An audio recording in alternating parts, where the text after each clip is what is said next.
कक्षा 12 भाग 1 नामा के मूल तत्व। दोस्तों आज हम चैप्टर नंबर 3 स्टार्ट करेंगे, जिसमें से आपको ख्याति के बारे में एक ऑप्शन पूछा जाएगा और एक मार्क्स वाला क्वेश्चन पूछा जाएगा, और विभाग डी में आपको 4 मार्क का एक बड़ा यानी 4 मार्क्स का एक क्वेश्चन पूछा जाएगा। तो आज हम ख्याति के बारे में जानेंगे। तो सबसे पहले दोस्तों ख्याति का मूल्यांकन। तो ख्याति क्या है, सबसे पहले ये जान लेते हैं। ख्याति यानी हमारे धंधे की प्रतिष्ठा। धंधे की प्रतिष्ठा, तो धंधे की प्रतिष्ठा यानी क्या? अगर हमने कोई धंधा जमा के रखा है, यानी कई सालों से चल रहा है और हमारे ग्राहक वर्ग भी स्थिर है, हमें पता है कि कहीं ना कहीं से तो हमारे ग्राहक वर्ग इतने तो हमारे पास आने ही वाले हैं, इतने ग्राहक, और हमारा धंधा कई सालों से चल रहा है, हमारे धंधे का मार्केट में नाम है, और हमारी जो पीढ़ी है वो हमारे जैसा ही व्यवसाय करती हो अन्य कोई पीढ़ी से, यानी जैसे हमारी पीढ़ी अन्य किसी पीढ़ी से ज़्यादा प्रॉफिट कमाती है, तो ऐसी पीढ़ी की प्रतिष्ठा होती है। तो उसके प्रतिष्ठा के मूल्य को क्या कहेंगे? ख्याति। अब ख्याति हमारी अदृश्य संपत्ति है। जैसे आपको क्वेश्चन में यानी बोर्ड की एग्ज़ाम में क्वेश्चन में पूछा जाएगा कि ख्याति किसे कहते हैं, तो आपको सिर्फ इतना लिखना है, ख्याति धंधा के प्रतिष्ठा का मूल्य दर्शाने वाली अदृश्य संपत्ति है, जिसे हम क्या कहते हैं? ख्याति। सिर्फ इतना लिखना है। तो हम यहाँ पे बात करेंगे ख्याति अदृश्य संपत्ति है। तो यहाँ पे देखो उसका अर्थ दिया गया है। तो यहाँ पे ख्याति का अर्थ, तो ख्याति हमारे लिए अदृश्य संपत्ति है। सरल शब्दों में कहे तो ख्याति धंधा की प्रतिष्ठा का मूल्य दर्शाने वाली अदृश्य संपत्ति है। अपेक्षित लाभ से अधिक लाभ कमाने की धंधा की प्रतिष्ठा के मूल्य को ख्याति के रूप में पहचानते हैं। यहाँ पे क्या बताया दोस्तों? अपेक्षित लाभ से अधिक लाभ कमाने की। जैसे अपेक्षित लाभ किसे कहते हैं? सबसे पहली बात तो मैं ये आपसे करूँगा। तो अपेक्षित लाभ यानी कोई भी इंसान यानी कोई भी साझेदारी पेढ़ी स्टार्ट करने से पहले जब हम वो पेढ़ी में जितने भी रुपये लगाते हैं यानी पूंजी लगाते हैं, तो हमें एक एक्सपेक्टेशन होती है कि हम इस धंधे में से इतना तो मुनाफा निकाल ही सकते हैं, ये हमारी अपेक्षा है, और इतना मुनाफा होना ही चाहिए।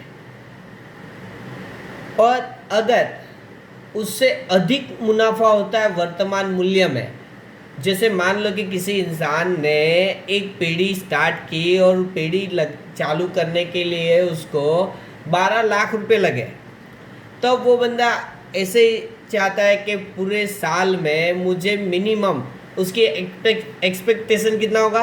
10%। मान लो कि 10% है, तो 12 लाख के 10% करेंगे तो 1,20,000 तो मिनिमम उसकी इनकम होनी चाहिए। लेकिन रियल में देखने जाए तो 2 लाख रुपए इनकम हो गई।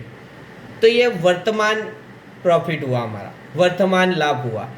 तो 2 लाख में से 1,20 को हम निकाल देते हैं यानी काट देते हैं, तो कितने बचेंगे? 80,000। तो ये हमारा अधिक लाभ होगा।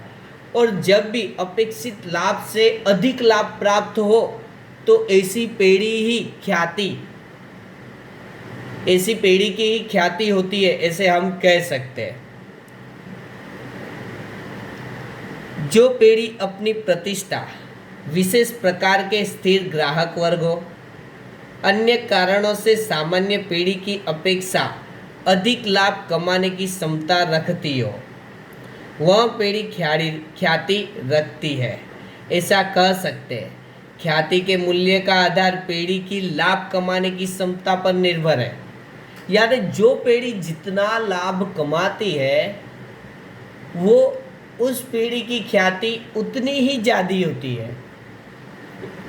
उस पीढ़ी की ख्याति उतनी ही ज़्यादा होती है। जितना ज़्यादा धंधे में प्रॉफिट उतनी ज़्यादा ख्याति होती है। जैसे कि क्यों ऐसा?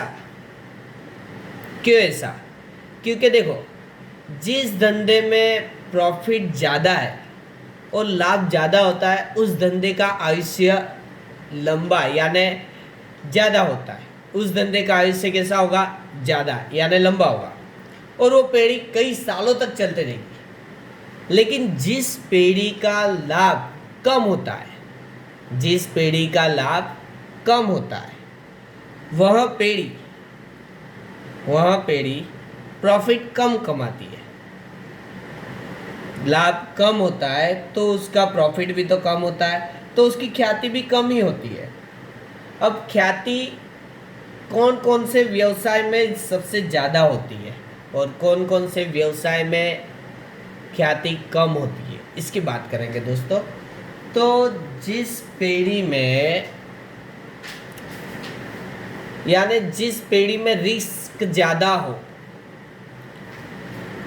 जोखमी हो, उस पीढ़ी की ख्याति कम होती है।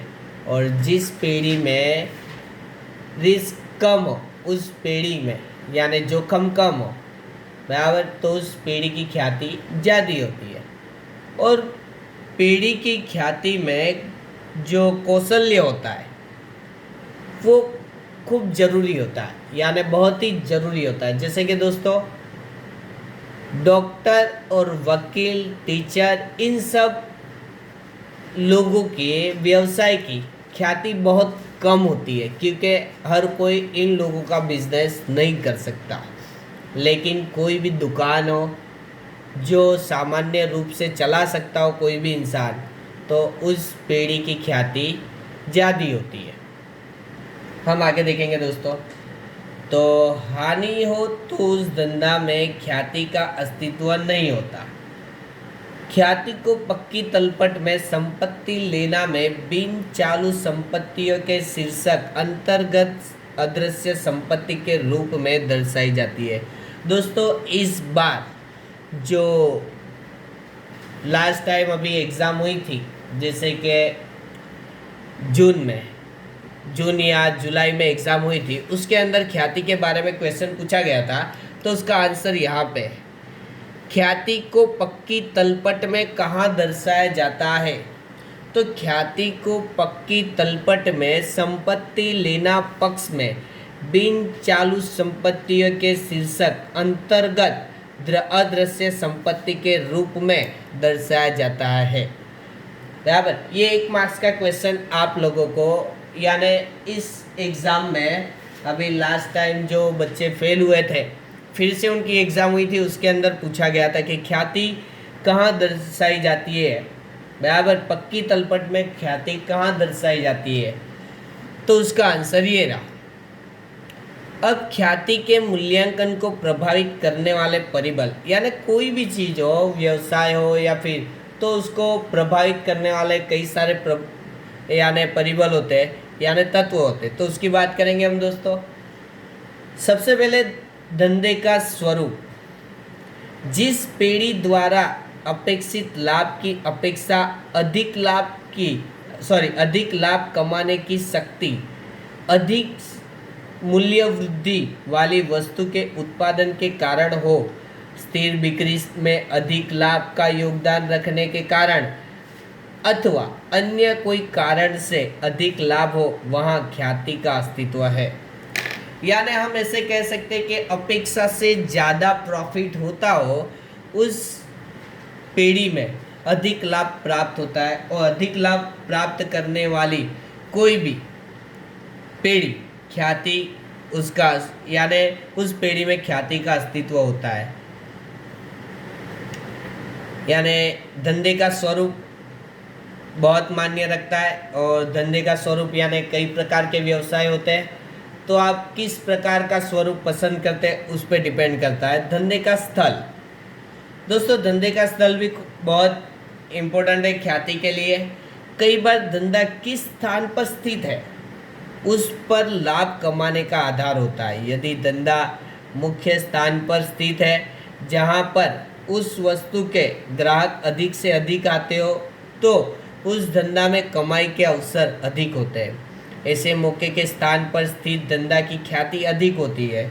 इस प्रकार का स्थान भी ख्याति के मूल्य को प्रभावित करता है। जैसे कि दोस्तों धंधे का स्थल बहुत इम्पोर्टेंट है। जैसे मान लो किसी व्यक्ति की पेड़ी बाजार में है तो बाजार में हर कोई ग्राहक को दुकान दिखती है और वहाँ पे ग्राहक कई सारे आते हैं, रोज ग्राहक मिल ही जाएंगे आपको। लेकिन किसी इंसान का व्यवसाय अगर किसी एक नॉर्मल यानी विस्तार में अंदर दुकान हो तो बहुत कम चलेगी, लेकिन वही दुकान अगर 4 रास्ते पे हो या बाजार में हो बराबर तो बहुत अच्छी चलेगी। और एक एग्जांपल लेता हूँ, मान लो कि अगर आप किसी स्कूल के सामने स्टेशनरी की दुकान लगाते हो तो अच्छी चलेगी, लेकिन उसके सामने अगर आप कपड़ों की दुकान खोलोगे तो इतनी खास नहीं चलेगी। यानी फिर मान लो कि आपने गॉगल्स बेचने की या तो फिर मोबाइल की दुकान लगा ली तो इतनी खास नहीं चलेगी स्कूल के सामने, लेकिन आपने स्टेशनरी की दुकान लगा दी तो काफ़ी अच्छी चलेगी।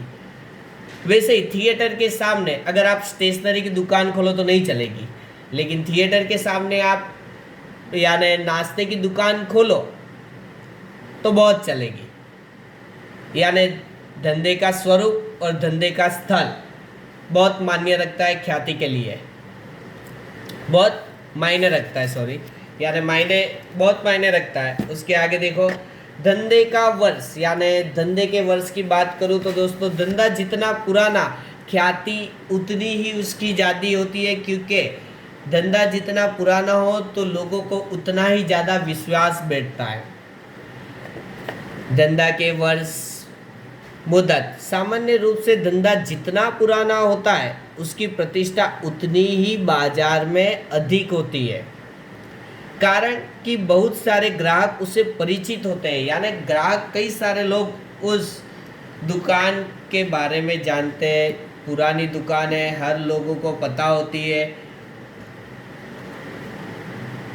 और पेड़ी के साथ के उनके संबंध खूब ही पुराने व गांठ होते हैं। फलस्वरूप ऐसे धंधा की ख्याति अधिक होती है।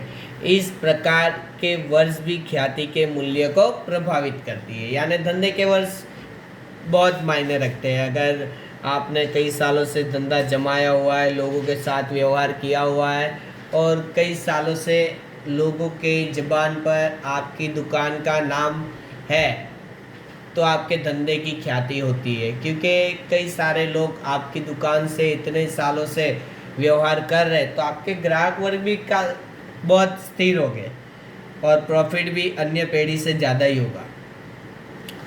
बाजार की स्थिति, जिस धंधा का बाजार में एकाधिकार हो अथवा मर्यादित प्रतिस्पर्धा हो उस धंधा में लाभ अधिक होता है बराबर। यानी बाजार में स्थिति यानी मात्र 1 या 2 दुकान हो। जैसे हमारे सूरत में बात करें तो सुमूल या अमूल, ये दोनों एक ही डेयरी है जो दूध का प्रोडक्शन करती है और पूरे सूरत में देती है। अब ऐसे तो कई सारी डेयरियाँ जैसे राजहंस दूध भी है, लेकिन उनके सामने सुमूल दूध बहुत प्रख्यात हो चुका है, नामचीन हो चुका है। तो बाजार की स्थिति में उनका एकाधिकार है सुमूल दूध वाले का बराबर। और ओवर इंडिया में देखने जाए तो अमूल ब्रांड सबसे बड़ी है बराबर जो विश्व में है। तो ऐसी पेड़ी यानी ऐसी कंपनी की, अब वो पेड़ी तो नहीं होगी यानी अमूल तो पूरी कंपनी है, तो ऐसी पेड़ी यानी कंपनी की ख्याति बहुत बड़ी होती है। इस प्रकार धंधा की बाजार में कैसी स्थिति है उस पर भी ख्याति के मूल्य का आधार रहा हुआ है। तो बाजार की स्थिति भी बहुत इम्पोर्टेंट है बराबर। जैसे एक टाइम की बात करें तो पार्ले जी बिस्किट बहुत चलता था, नोकिया मोबाइल लोग बहुत खरीदते थे। लेकिन आज नोकिया को भी टक्कर देके कई सारी कंपनियां आगे आ चुकी है, जैसे ओप्पो, वीवो, सैमसंग, और आज नोकिया की बिक्री एकदम ना के बराबर बिक रही है। तो धंधे की स्थिति समय अनुसार बदलती जाए और बाजार में परिस्थिति के अनुसार चलते तो ऐसी पीढ़ी की भी ख्याति होती है। लेकिन अगर भूतकाल में आपकी पीढ़ी का नाम है और वर्तमान में आपकी पीढ़ी की स्थिति बहुत खराब है तो उसकी ख्याति नहीं होगी। संचालक को कार्यक्षमता, कार्यक्षम संचालन के कारण पीढ़ी की उत्पादकता में वृद्धि होती है और लागत घटती है, और जिसके कारण धंधा का लाभ बढ़ता है, जो ख्याति का मूल्य वृद्धि का कारण बनता है। कार्यक्षम संचालन के कारण, यानी संचालन आपका बहुत बेटर है और संचालन बेटर होने से आप ध्येय बहुत ही जल्दी हासिल कर सकते हो। तो ऐसी पीढ़ी, यानी जिस पीढ़ी का संचालन बेटर होते हैं संचालकों के कारण, तो संचालकों के कारण जो संचालन बेटर होता है तो उसकी पीढ़ी की भी ख्याति होती है, हम ऐसे कह सकते हैं। अन्य विशेषताएं, अन्य विशेषताएं यानी आपके अंदर कौशल्य ऐसा होने चाहिए कि ग्राहक कभी वापस लौट के ना जाए। जब पीढ़ी के पास कोई विशेष प्रकार का लाभ हो और जिसके कारण उसकी लाभ कमाने की क्षमता अधिक हो, तब भी ख्याति अस्तित्व में है, ऐसा कह सकते हैं। जैसे कि पीढ़ी के पास कोई लाइसेंस, पैटर्न या ट्रेडमार्क हो जिसके उपयोग के कारण पीढ़ी अधिक लाभ कमा सकती है या कमाती है, तो उस पीढ़ी की ख्याति की कीमत अधिक मानी जाती है।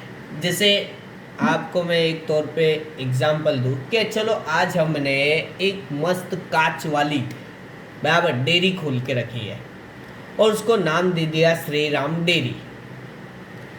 लेकिन उस डेयरी को यानी श्री राम डेयरी को जमाने के लिए हमें कई साल लग जाएंगे, या तो 2-3 साल 5 साल लग जाएंगे उस एरिया में जमाने के लिए।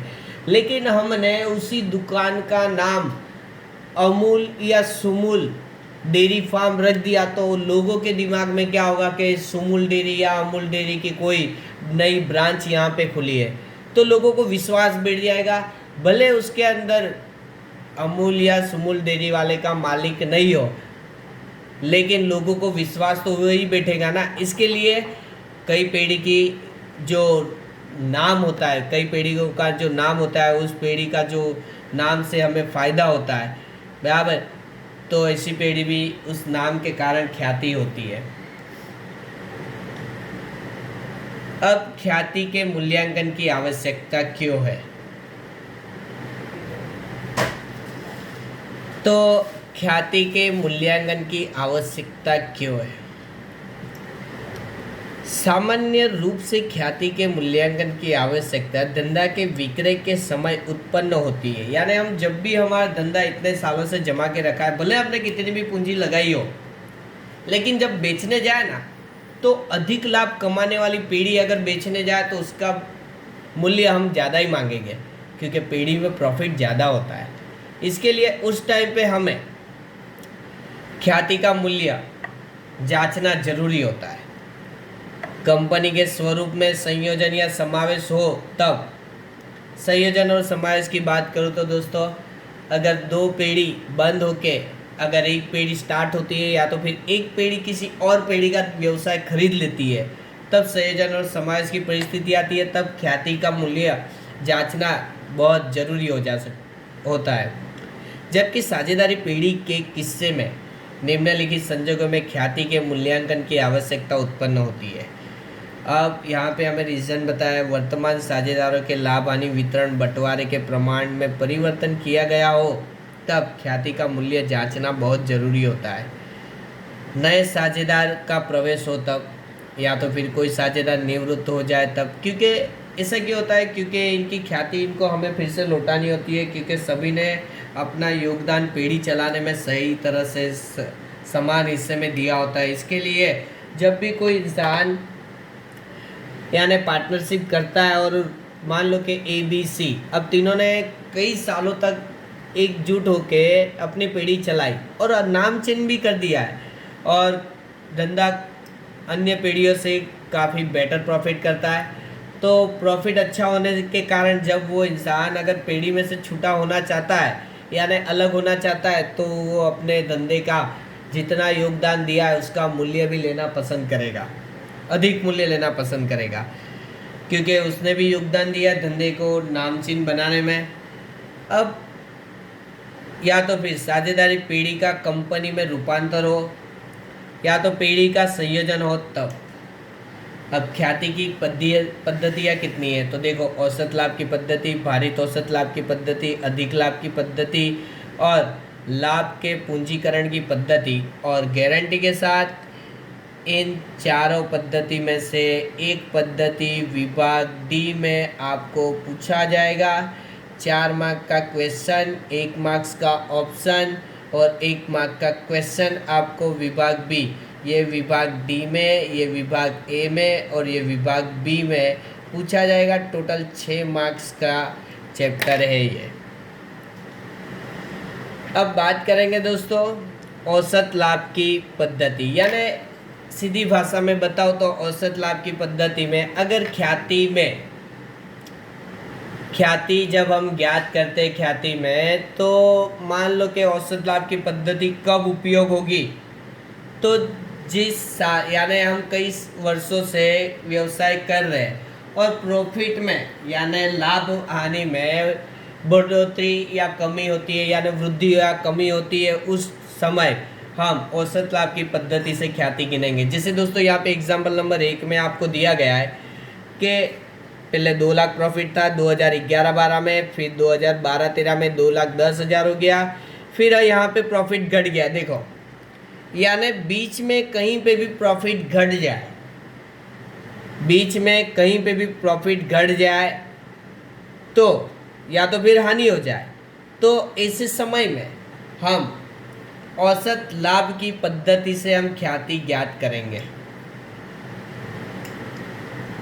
ये एक पॉइंट था कि औसत लाभ की पद्धति हम कब गिनेंगे?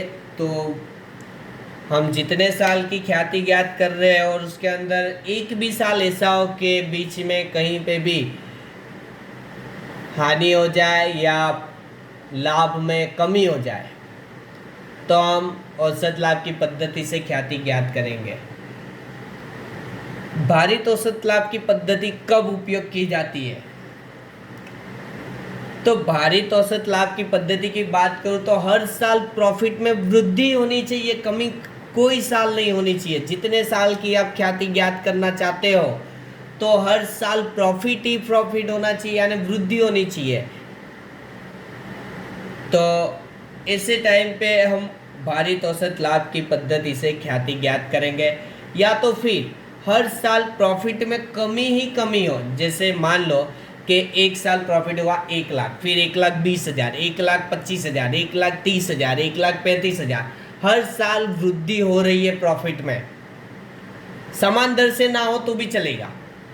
जैसे कि यहाँ पे एग्जाम्पल नंबर 4 में दिया गया है दोस्तों आप लोगों को ख्याति के बारे में भारित औसत लाभ की पद्धति में। देखो यहाँ पे पहले प्रॉफिट है 80,000, फिर 1,20, फिर 1,40, 1,60 और 1,70, यानी प्रॉफिट हर साल ग्रोथ ही कर रहा है, वृद्धि हो रही है, कमी नहीं हो रही है। तो ऐसे समय में हम भारित औसत लाभ की पद्धति से ख्याति ज्ञात करेंगे।